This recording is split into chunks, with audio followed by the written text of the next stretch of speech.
My name is Thomas. I'm actually the Chief Technology Officer from Go Sourcing. So just a quick introduction about what Go Sourcing is. So Go Sourcing essentially is a social media platform for procurement professionals as well as for supply chain managers and executives. What we do is basically we featured articles, resources, tutorials, seminar, online events like what you're attending right now, and even online trainings, which we are introducing soon, which will help you in your day-to-day work. We also feature the latest technology, best practices, and also innovation in the procurement and supply chain domain. And today, our event, what we are going to talk about is about spend management. Our title is Unlocking Supply Chain Cost Saving Opportunity Through Cloud Spend Management. So we have here today our speaker, which you can see on the screen, Vijay. So Vijay, maybe you can say hi or just wave a bit so that everybody can see. Yeah. So we have Vijay today. So before I introduce about Vijay, so I just want to give a bit context on spend management, or what is the event all about for today. So today we're going to talk about something about how you use cloud spend management tools, or specifically spend analytics. Spend management is quite wide. It's a huge domain, and today we are going to focus more onto cloud spend management, particularly specifically into spend analytics, and we're going to talk about how we could use these modern tools to help us to uncover more savings. And I guess this is a very timely topic when you think about in recent years, recent months, where different industry, well, especially the oil and gas industry, is in deep recession. But I think apart from oil and gas industry, the world has been facing a radical change, and there are recession, if not setback in economic setback. So that actually put a lot of pressure on procurement managers like you guys, or that managing the supply chains and purchasing, onto like saving more costs or try to find ways to harvest more saving. So that's what we want to learn about today. I mean, what are the different ways to save more costs besides the standard ways of finding alternative suppliers and get lower costs and get higher margin on the product margin and things like that? What are the unconventional ways to harvest more costs? So that's what Vijay going to share with us today. So a bit of background on Vijay. Vijay, he himself, I mean, Vijay, you can substantiate a bit if you wanted to later on. Vijay has actually more than 40 years in global business experience, in deep knowledge in supply chain management, ERP implementation, and he is also the former CEO of IDS and ProAd in Bengaluru in India.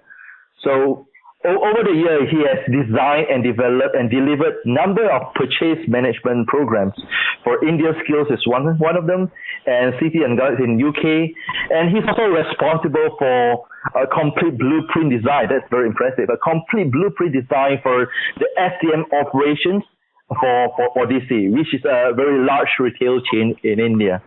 So over to you, Vijay. Maybe you can give us a brief intro about yourself, or something that you want to share with the audience a bit as a brief introduction. Over to you, Vijay. We'll do that. Thanks a lot, Thomas. On a slightly more formal note, I want to thank Go Sourcing for this wonderful opportunity to talk to so many people across different geographies. So let me say a simple word of greetings to many of them. If we have participants from the Europe, your day is probably starting, and I'm sure for Thomas it's almost ending. So yeah. We have gone past the siesta in India, so we are wide awake now and until the happy hour in the evening anyway. So good. So thanks for a great introduction. You have covered all of it yourself.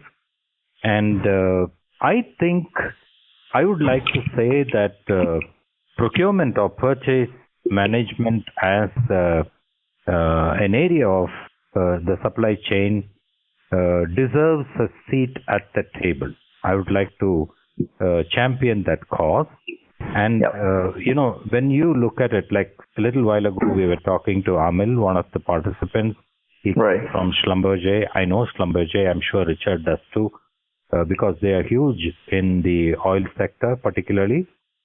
And, it's one of those complex sectors where you begin a day with the mantra, and you say that the mantra is this: if anything can go wrong, it will. Yeah, very true. I mean, that's the only way to start the day, because really it's one of those roller coaster kind of an operation. So what we know of procurement as a subject, as we see in the trading or even small manufacturing organizations, it's really Mickey Mouse stuff. So when we look at such a complex function, cost reduction is of a paramount importance. So obviously, spend analytics is going to lend us a deep insight into that. So let's get started on that session, Thomas. I'm raring to go. Okay, thanks for the brief intro, Vijay. So, okay, before we really start, a bit of boring ground rules. So, to maximize the experience for every participant, I would ask everybody to mute your phone. If you are calling from a phone, just put your phone on mute. We have a Q&A session at the end of the session.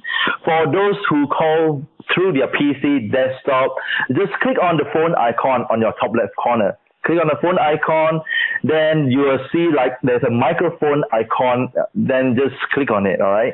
When you click on the microphone icon, you will see that it become muted. The volume bar reduces to zero. You can still enjoy the whole session, but you'll be muted so that if anything happens in the background, any noise, you won't interfere with the audience, all right? So just do one thing for me. Mute your phone if you're calling from a phone. If you're calling from the desktop and laptop, just click on the phone icon on the top left. Click on the microphone icon to mute your microphone at the moment.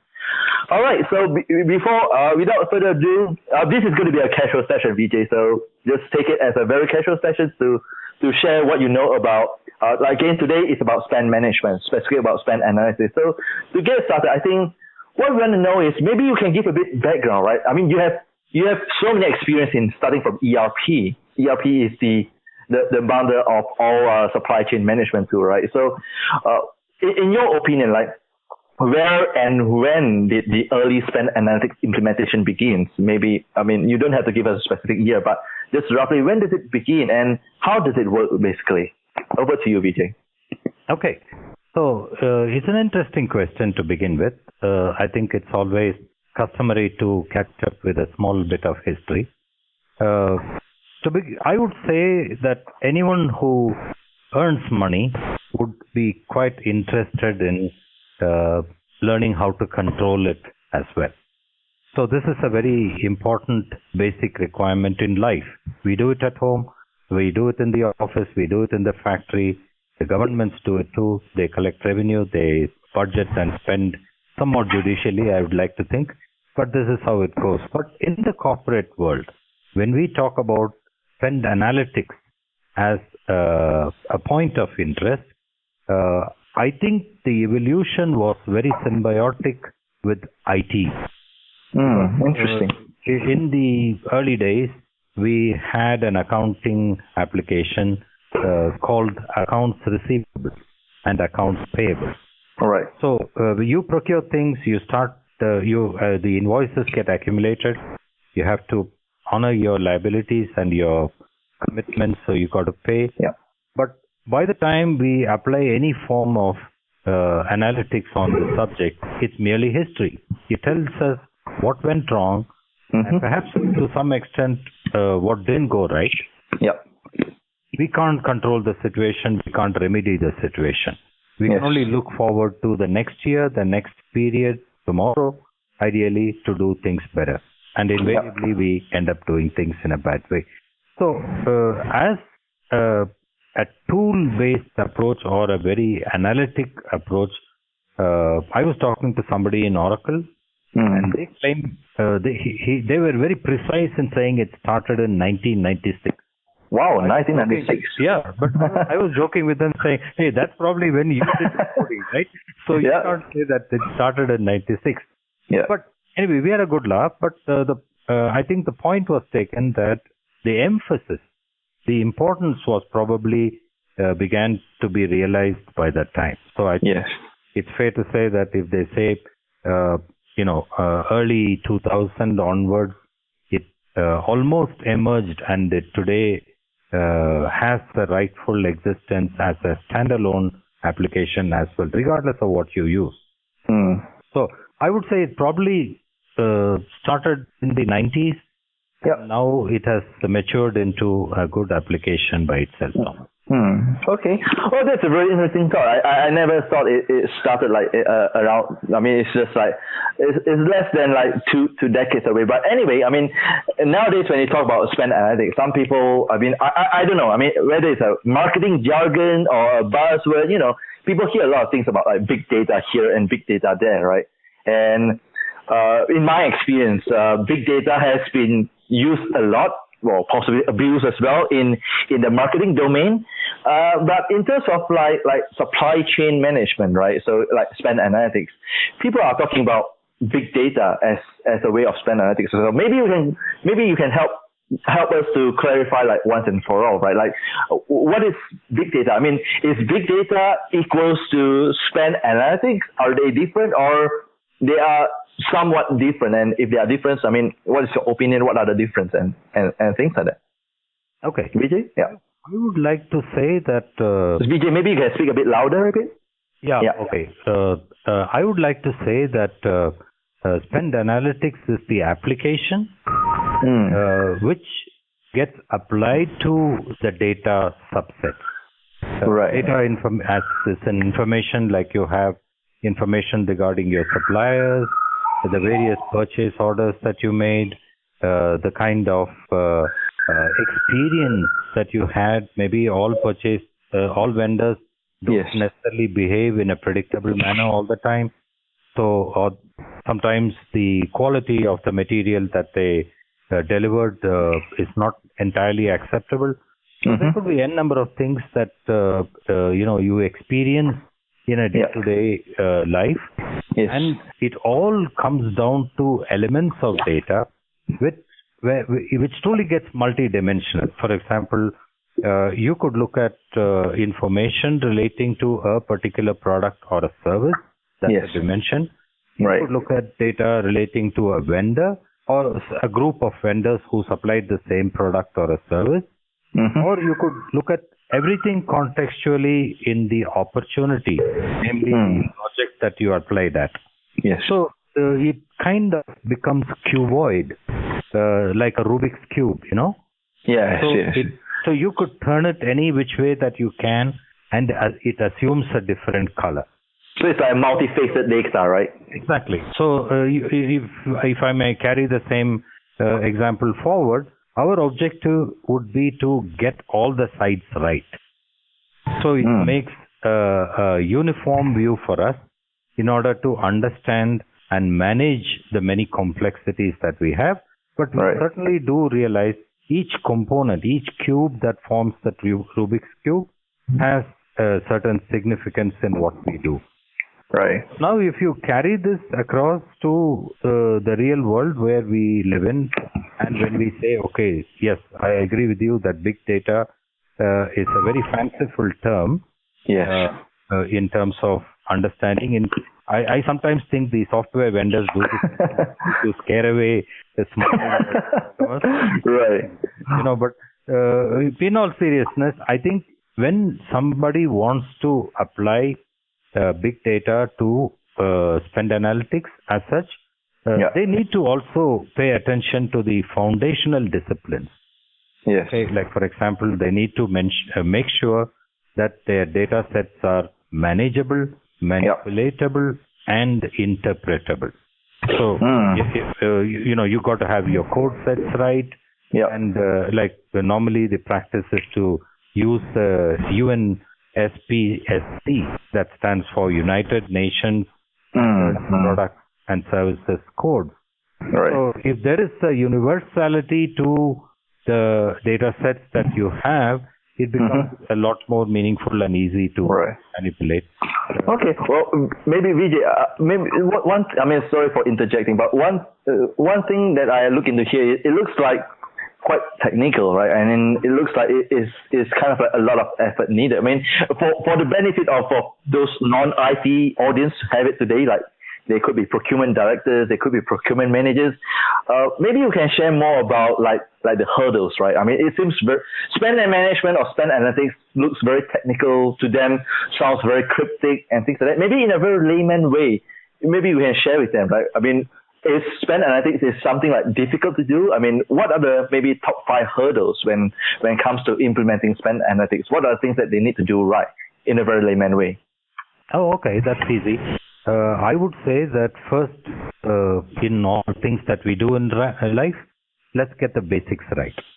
Okay. I know that the UNFPSC could be quite a mouthful, but if you just look beyond that, every organization has its own coding system.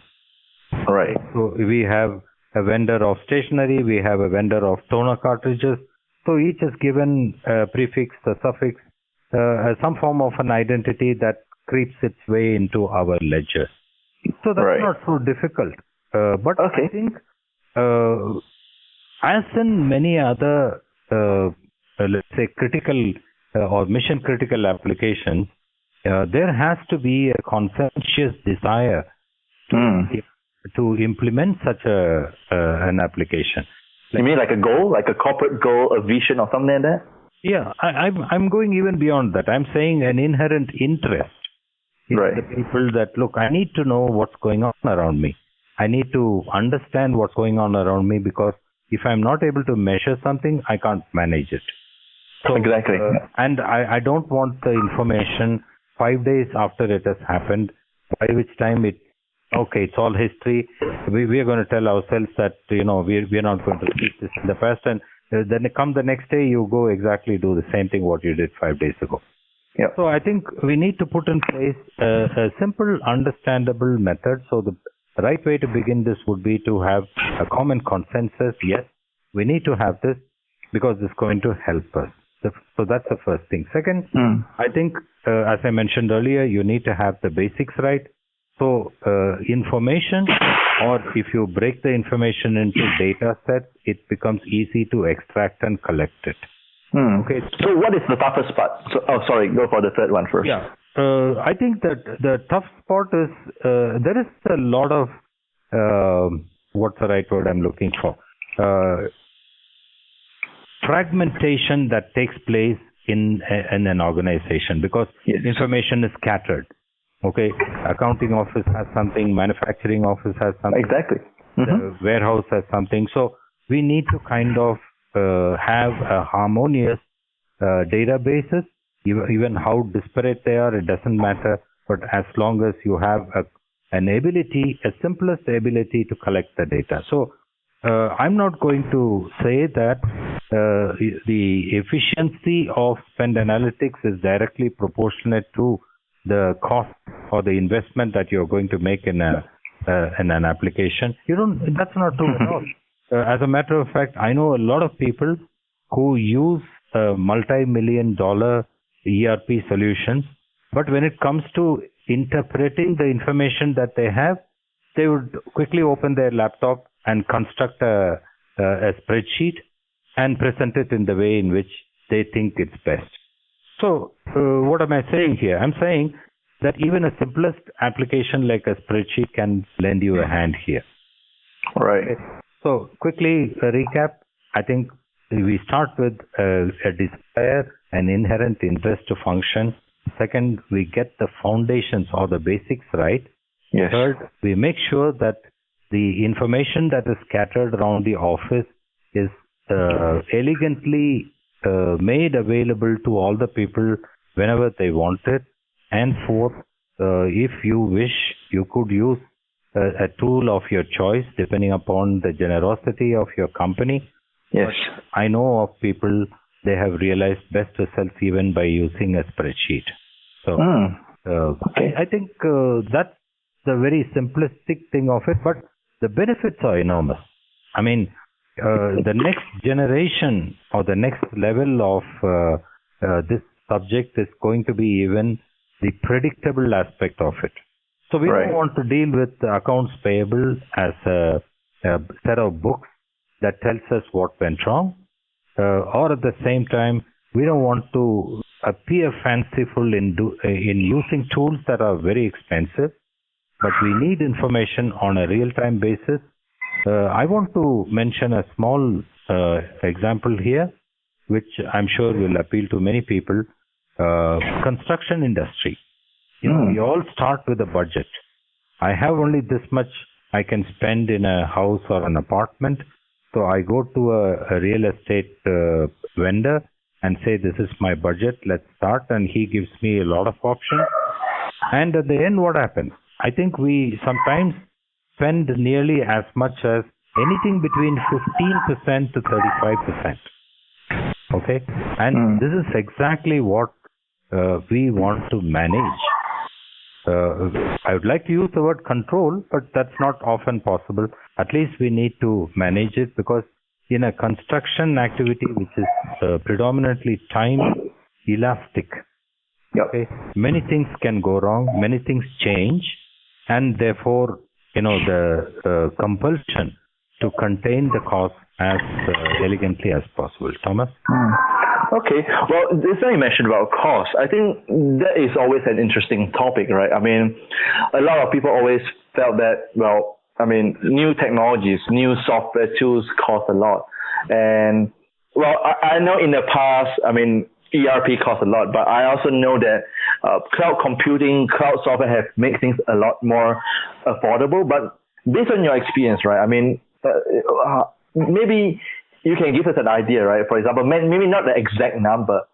I'm saying this because, especially addressing the small, medium enterprise, the SMEs, the small, medium companies, where they often felt that, a lot of these tools cost a lot, and they never even thought about it. When they look at it, they say that, we are just a small company, we're just a medium company. Well, spend analytics is a big dream to us. It's just like a dream to us that we can never reach. Is it all true? Is it really that expensive? Is it like something unreachable to the SMEs, or things are changing? What do you see in that, Vijay? Well, Thomas, I would say things are definitely changing. They have changed. I'd like to even put it in a slight past tense. Right. And I'm going to say something a little absurd here. Thanks to the recession. Seriously. Okay.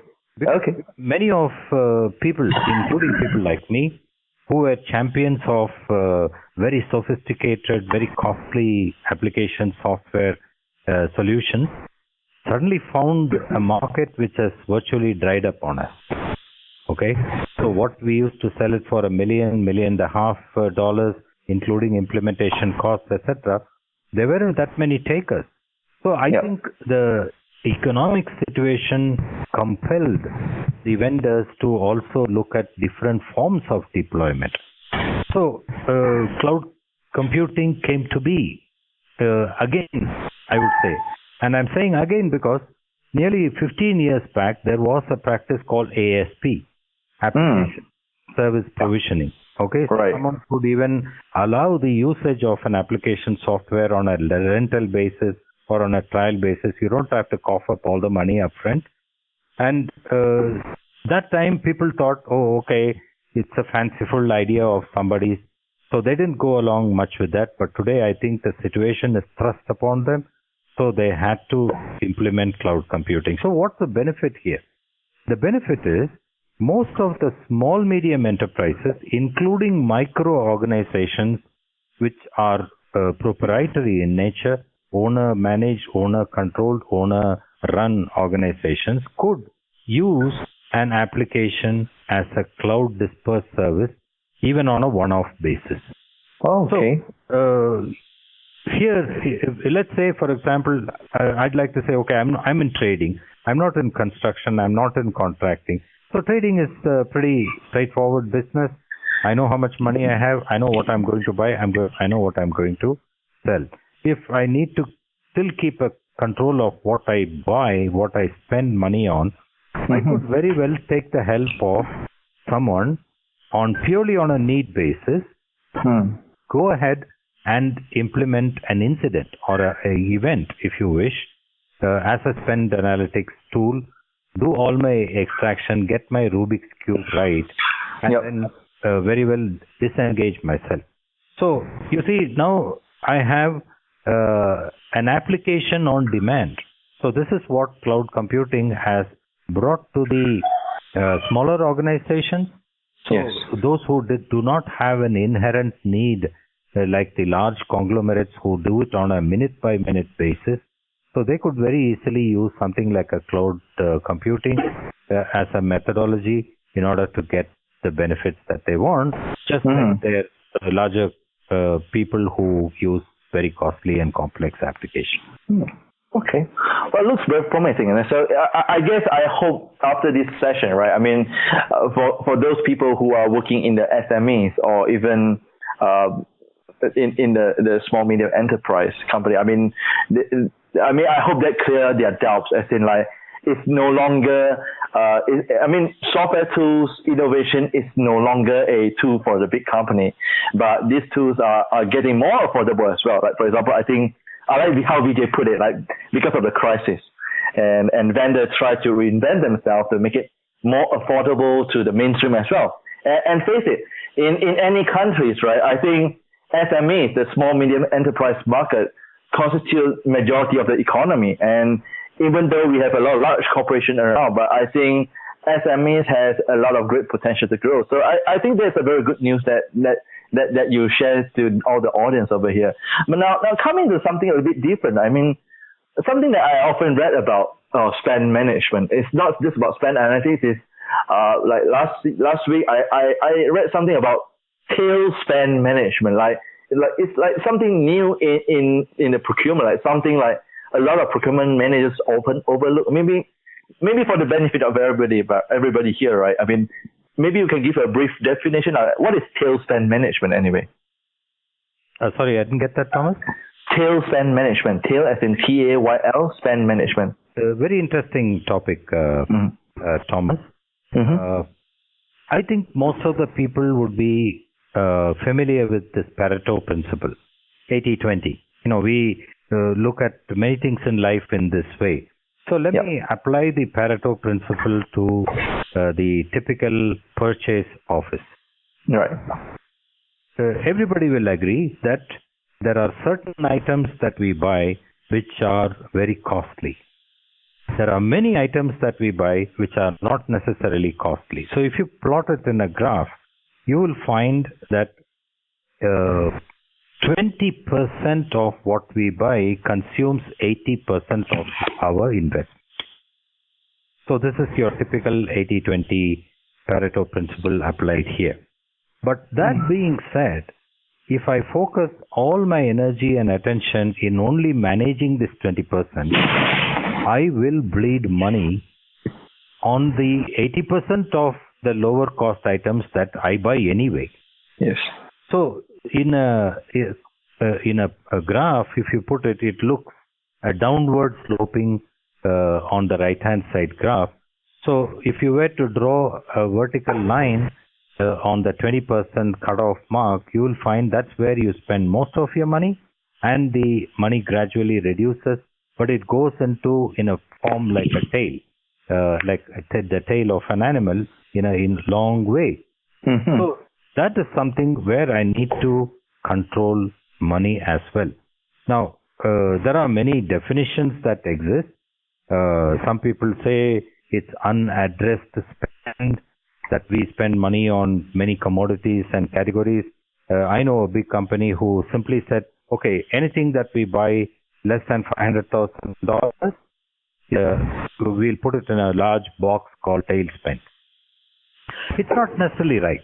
I mean, you don't have to just sweep it all in a box and say, this is my tail spend. I'm not going to waste too much of my time about it.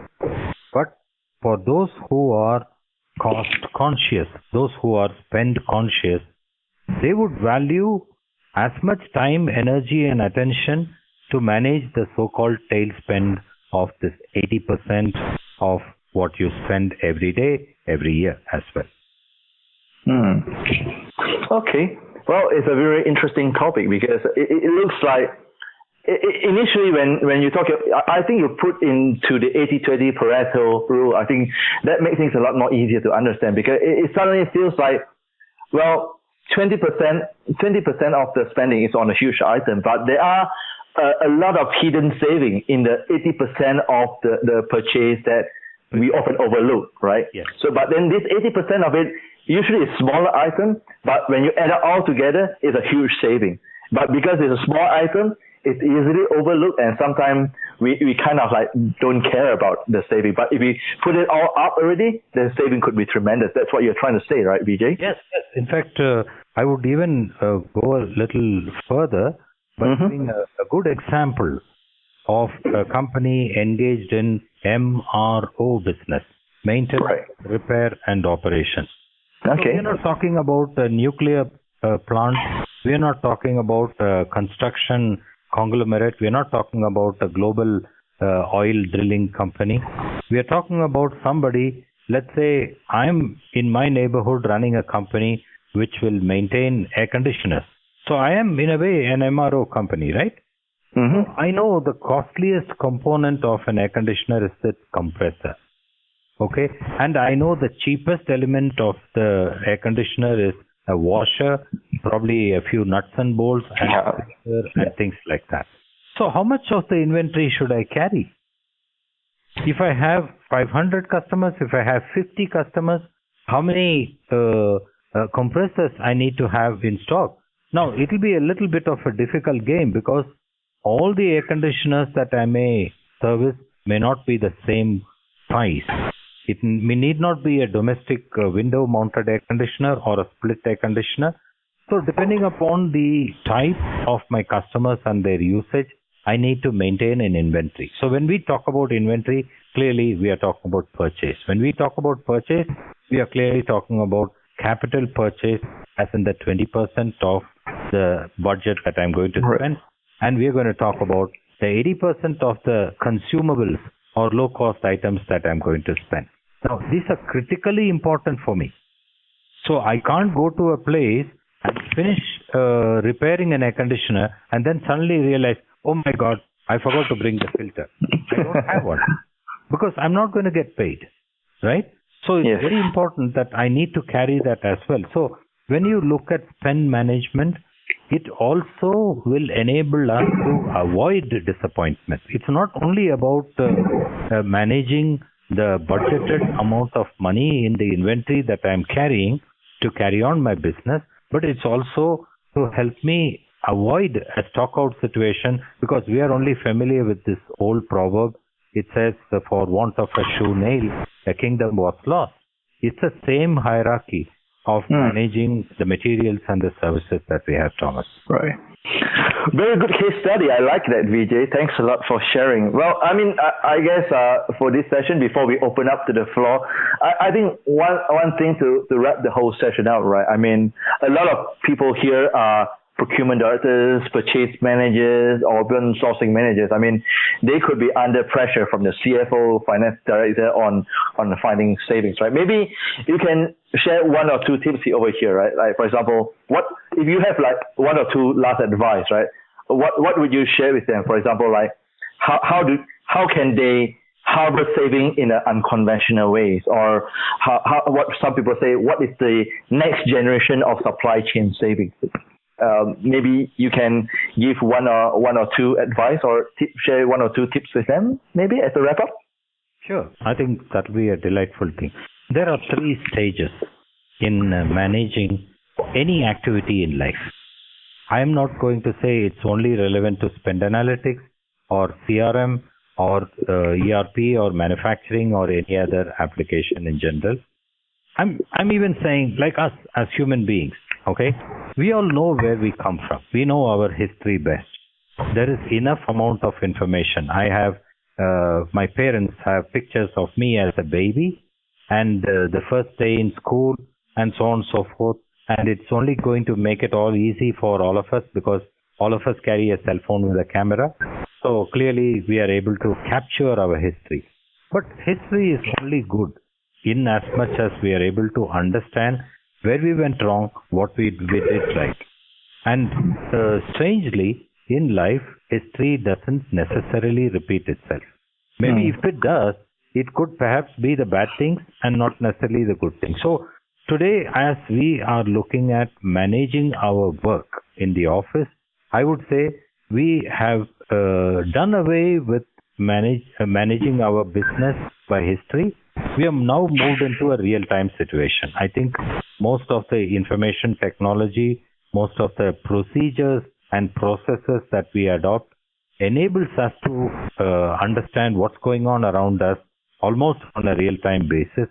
It's now up to us to manage that incoming information and apply it immediately to remedy the situation. Like as I mentioned earlier about construction, if I don't have a cement block, I can't finish the block wall. That work is going to be delayed. Or if there is, I mentioned earlier, the air conditioning mechanic does not have the filter, he's not going to get a sign off on his work order. So these are items that I need to have and spend that I need to manage on a real-time basis. But the next is all about predictability. What good is history? What good is technology? What good is the learning that we have if we are unable to at least predict what's going to happen? So many things that have gone wrong in our life, we as human beings don't seem to learn a lesson from that. So I think the next gen is going to be very interesting in terms of predictability, or at least trying to go forward and managing it in real time. It's already happening. I mean, if you take Toyota as an example, I think it's one of the best things that has happened. They literally reinvented automobile manufacturing with their Kaizen and Kanban just-in-time technology. So they even sometimes boast of a minimalistic or a zero inventory pattern, and yet their cars roll out from their plants without any hitches. So it's a juggling act. Okay, you need to purchase items in order to keep your business going, but you also need to keep track of where you're spending money, whether it is somebody in the office who suddenly decides, I need a new tablet computer. So because I'm the boss, I'm going to cut my advertising budget a little bit and give myself this new toy. Okay, that's tolerated if it's only a singular happening. Suddenly, if someone decides to buy 100 tablets, we got a problem. So there are a lot of maverick spending that goes. Or sometimes we have unpredictability coming in because of an external situation. In India, very recently in southern state of Tamil Nadu, we had floods. I mean, nobody knew that this much water is going to be hitting the city. And, many people, apart from losing their lives, they lost their homes, they lost their valuables. So the government had to go into an emergency mode, started to acquire medicine, food, blankets, some kind of temporary shelters, etc. So these are all eventually going to disturb our equilibrium of spending. So I think the baby steps that we take today is going to be the very strong foundation of tomorrow. So I think the important message I would like to conclude by saying is start today. Don't put it off for tomorrow. Right. Well, especially if you're talking about technology, right? If you learn it today, you have a head start compared to your competitors, compared to your peers. You will get better each day. I think you will kind of agree with me as well, I believe. Yes, I do. Okay. Well, Vijay, thanks a lot for your time. Now, I think, we still have about 15 minutes left. I would like to open for questions from the floor. So for all audiences that is still with us right now, I mean, if you are on mute, I mean, you can unmute your phone right now. Or if you are calling from the internet, again, click on the phone icon on your top left corner and click on the microphone icon if it's muted. Once it's muted, if you have any question, just briefly introduce yourself, like what's your name, and just keep it brief, right? So then you can ask your question. So I'm opening up to the floor right now. Any question from the audience? I hear someone. Hello, Thomas. It's Richard. Hi, Richard. Yes. Any question? Welcome back. Yeah, question. Hi. A question for you, Vijay.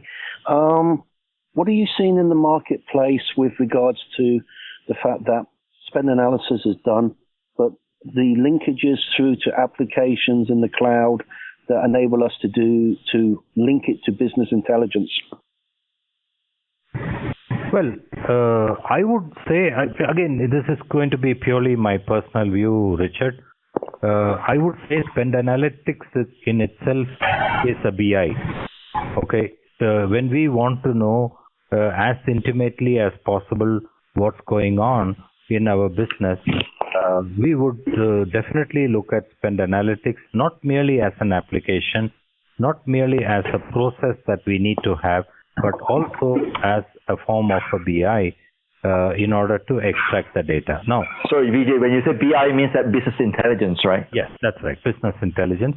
Yep. So the question is, how do we go about that? I mean, do I need a very fanciful tool from a high visibility vendor, or do I need I can get by with a simplistic tool like an Excel spreadsheet?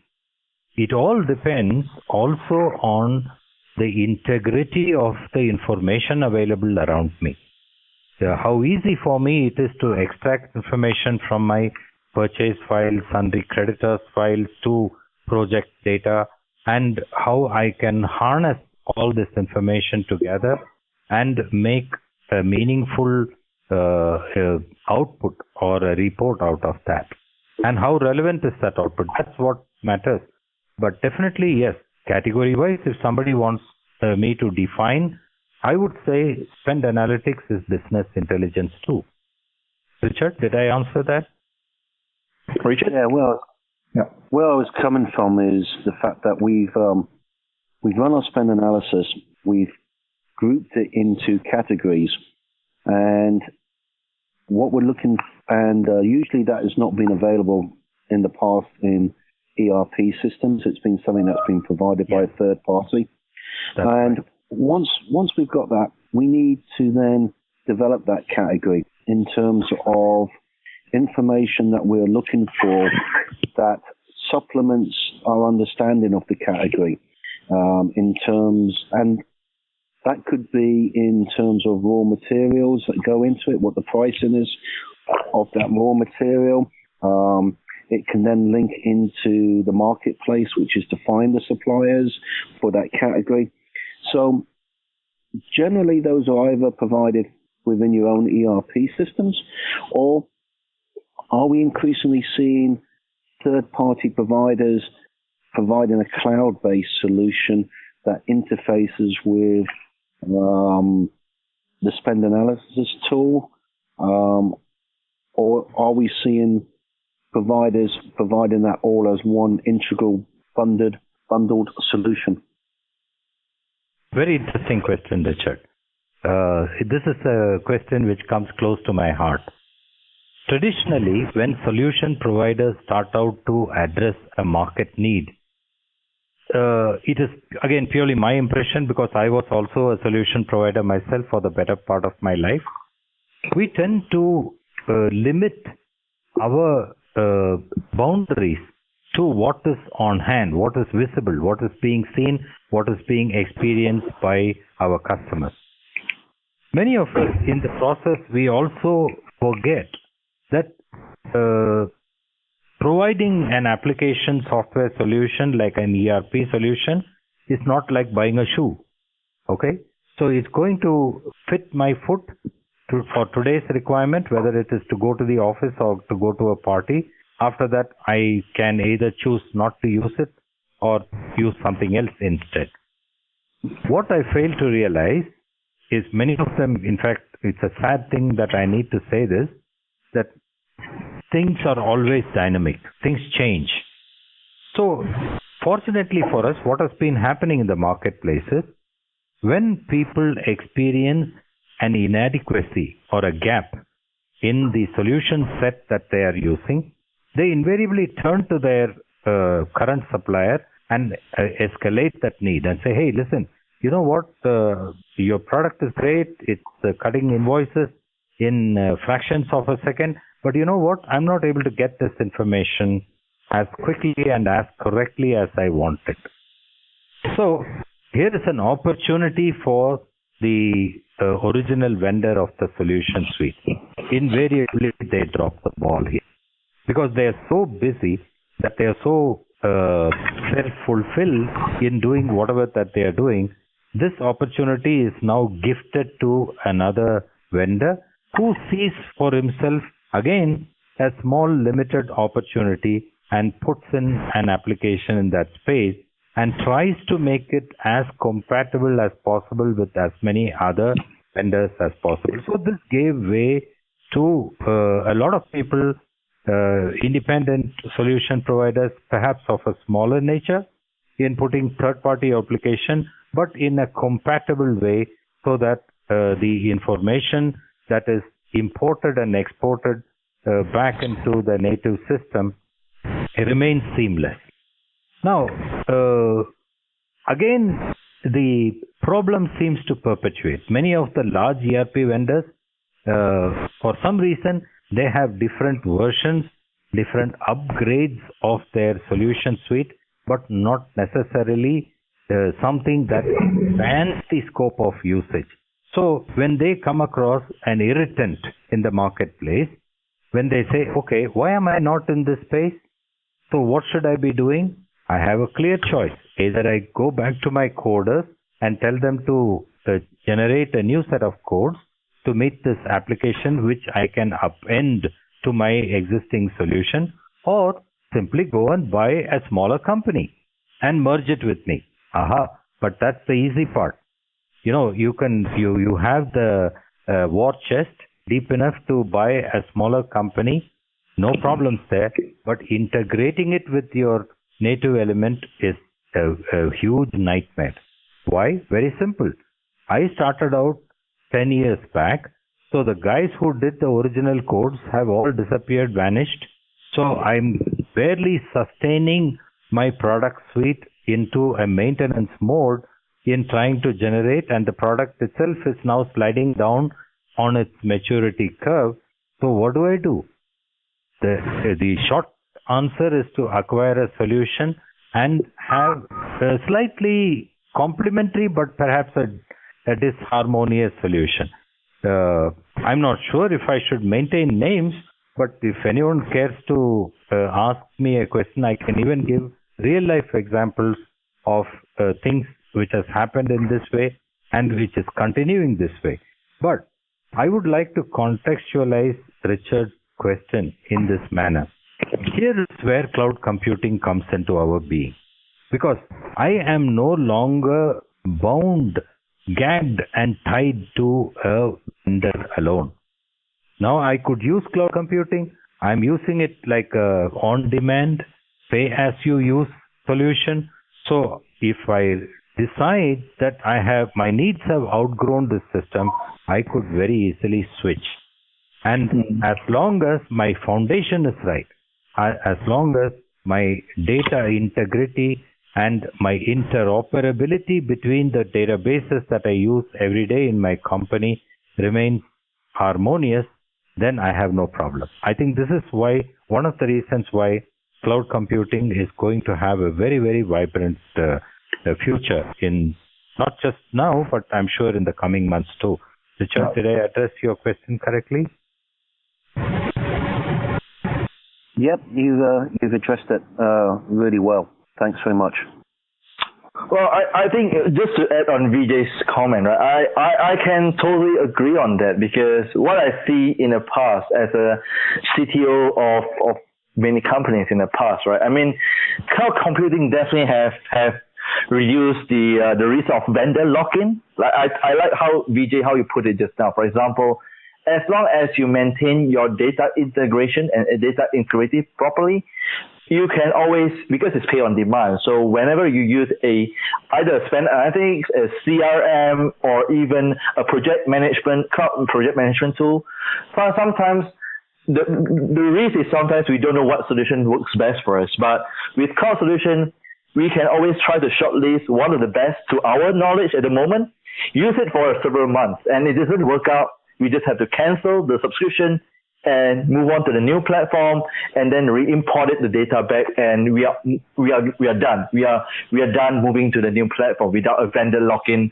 on a high price. We just have to terminate on the last month of the subscription and then move on to the new subscription, the new vendor.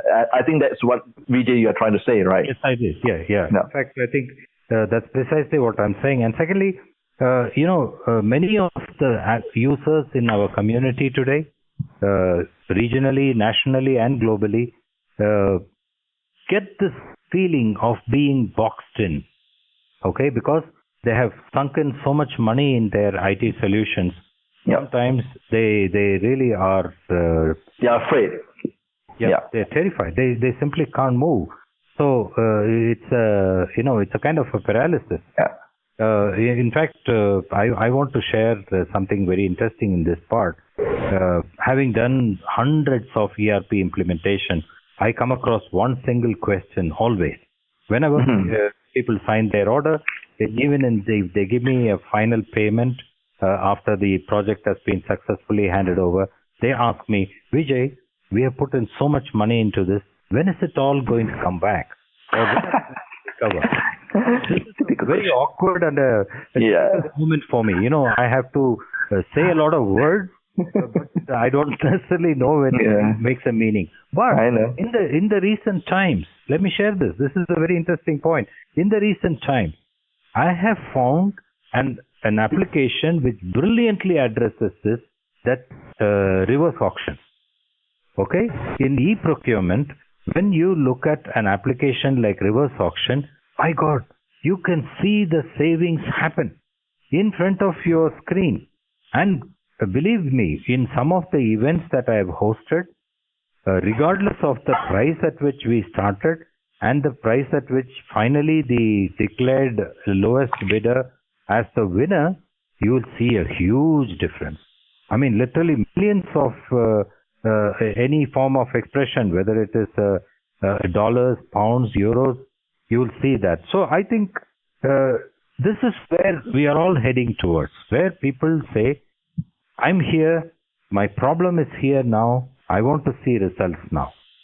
So I think, again, coming back to one of the praises of cloud computing, I would say cloud computing enables or comes close to realizing this dream of buyers and users. Okay. All right, very very good one. Okay, well we still have a bit of time. We can still have like about 2 questions maybe.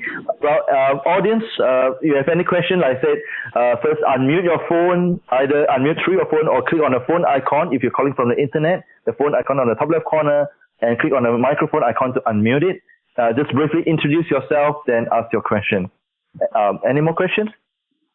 Yeah, hi Vijay. This is Amil from Schlumberger. Hi Amil. Welcome back. This is regarding. I mean, you actually discussed about the MRO domain, and I work a lot on the MRO domain as well, the maintenance software operations, and Schlumberger actually has quite a huge spend on MRO. It goes up to $1 billion across the globe just on the MRO. Okay, and that's huge. So I'm responsible for the Asia MRO, which would be running into like $50 to $60 million. That's the MRO, and MRO itself is actually the tail end of the spend, as you said. And you talked about UNSPC, and definitely I'm aware of the UNSPC, but I find that UNSPC does not resolve our problem, So it is a good indicator. So we have our own spend taxonomy and codes and everything aligned to that. Having said that, I definitely see that still we find a lot of noise in the data which we fetch from the systems, So the noise is the thing which, it makes the data unreliable to a great extent. So what would be your advice to handle these kind of noise? You actually said that data integrity is very important. So how can we achieve that data integrity so that we can move towards the right spend analytics, Because at the end of the day, if we are not interpreting the right data or not getting the right source of data, then we are not making the right decisions at the end of the day, right?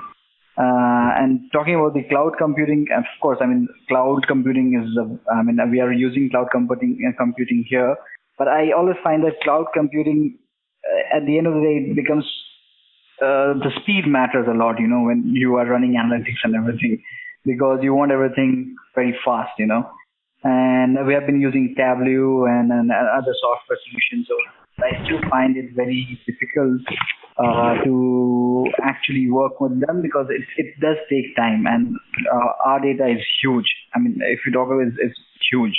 So at the end of the day, we have to work with our everybody's sole savior, which is the Excel, So we download these in Excel and try to work on that, So what would be your advice of handling these kind of, noisy data, I would say? Okay. A very beautiful question, Amil. So let me try and do justice to it one by one. First, you talked about data integrity, having a good code set. Now, I think he's talking about data noise. With the data noise, how to reduce it so that we have accurate data. Yeah.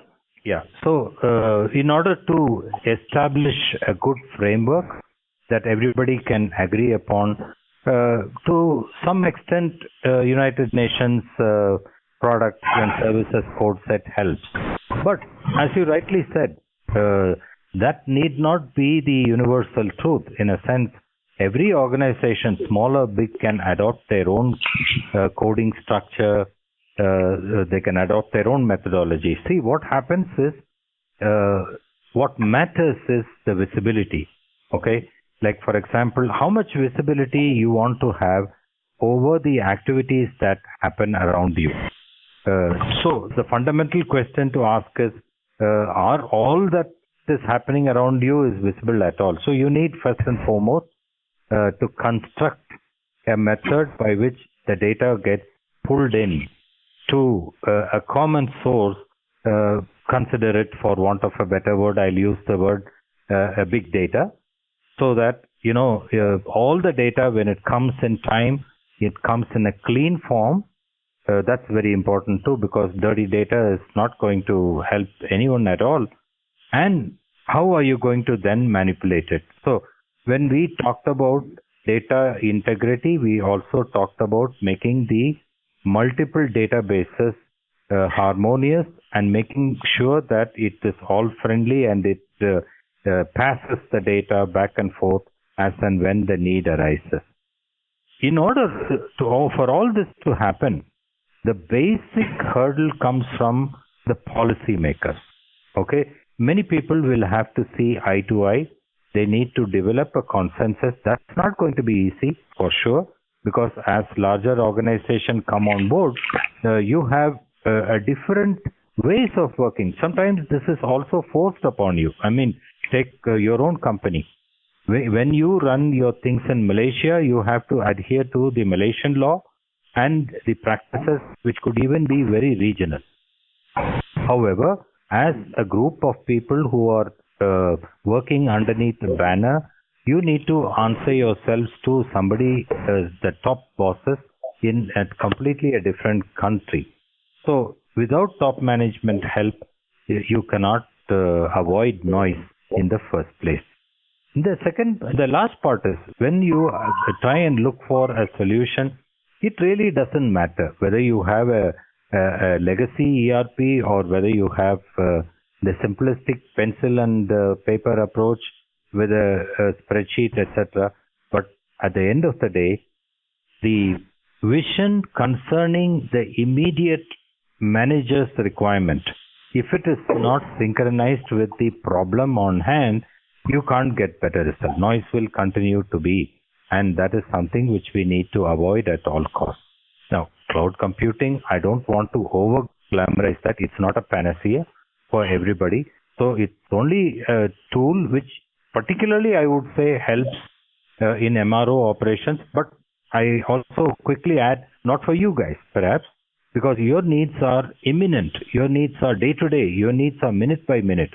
But I would imagine cloud computing will help somebody who has a sporadic need, who has an occasional need, in which case their ability to limit their investment into that costly piece of software that they use will probably be well managed, and that happens. But MRO as the thing, it's not necessarily always about tail spend, Amil. I'm sure you'll agree with me, because some of the equipment that you use could also be very pricey and expensive. The so-called 20% of the spend that you make on your direct purchases relating to your all MRO operations, it can be very, very big.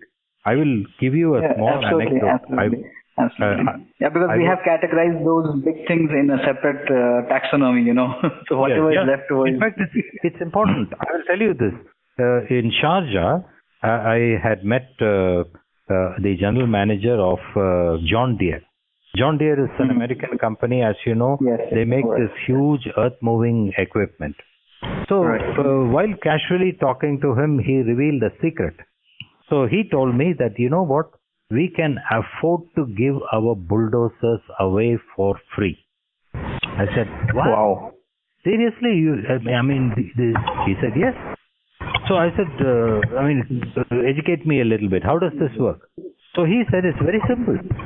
The cost or the money that we charge for the blade or the tooth in the excavator is something that's a very significant proportion of the entire bulldozer itself.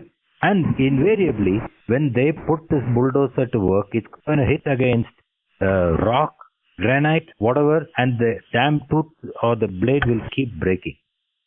So over a period of time, actually speaking, the contractors who use that bulldozer would have paid for the bulldozer several times around. So, this is a fact that we ordinary people don't know this, right?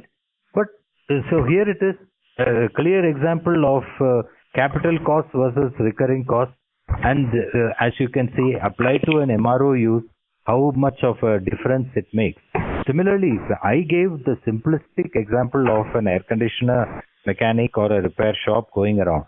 But when you come to an MRO, as we see in aviation industry, when you look at companies like Gamco in Abu Dhabi who maintain aircraft, of any denomination, whether it is Airbus or Boeing or anybody, so that could be humongous too. So there could definitely be a very strong desire for spend analytics. And there are today, I think by practice, many people to avoid, I like the usage of Ramil's word, the noise. So many people want to convert that noise into a song or a melody. So clearly they empower their managers to use tools and application subsets which will ultimately get them the end result. And the end result is what matters. So managers would not be particularly worried about what they are doing on a day-to-day basis as much as what it helps them accomplish by way of result.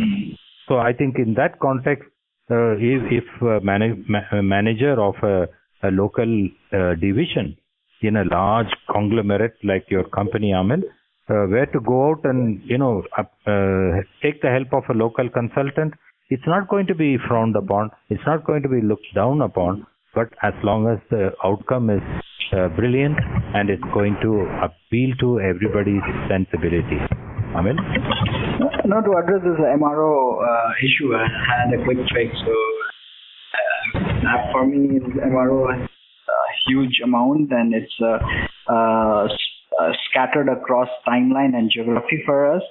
So we went ahead and we went ahead and the best solution which I'm already implementing is the vendor managed inventories, So that already takes care of a lot of my headaches, So we do not have to stock and bother, and vendor manages it and supplies it at ease, and they are free to utilize the same inventory for other requirements also with other industries also. So that's what I'm trying to. But in order to understand from a spend and management perspective, I was trying to understand. Okay, how can I gauge that noise and then try to convert into the song, as you aptly said, But I know it's a hideous task and it's not going to be very easy. It requires a lot of data mining because sometimes a requester wants a pen, Somebody wants a red pen and somebody wants a blue pen, but sometimes he just writes pen. Well, I think to sum up what Vijay said, I think, he was mentioning about management commitment, but I think what I have to do here is like it will take a lot of in-depth discussion. So maybe after the event, you could connect to Vijay directly. I mean, his LinkedIn profile we will send to you and the rest of the audience. Actually, you can find it from our LinkedIn, our event page as well. You can add him in LinkedIn. Then maybe we can have a one-to-one conversation or even or Skype separately with him. I think that would be better, right? Welcome. Most welcome. Yes, I've already sent the invitation. Okay, that's good.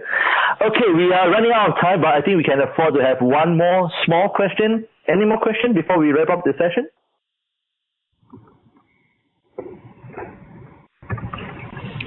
Okay, well, I think we are concluding soon. So again, thanks Vijay for your time. This a bit of, now you guys already know Vijay. So Vijay is very experienced into this domain, and we are also hosting another session, Vijay session on e-procurement 101. So for those people who heard about e-procurement and doesn't know in depth about it, we will send you a brief info about it. And if you like about it, we are actually hosting a preview session of Vijay's e-procurement 101. We will send it to you maybe in the next few days. You can have a look and register further.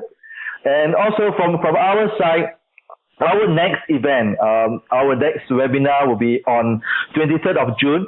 It will be on sustainable sourcing as a market differentiation strategy for your products.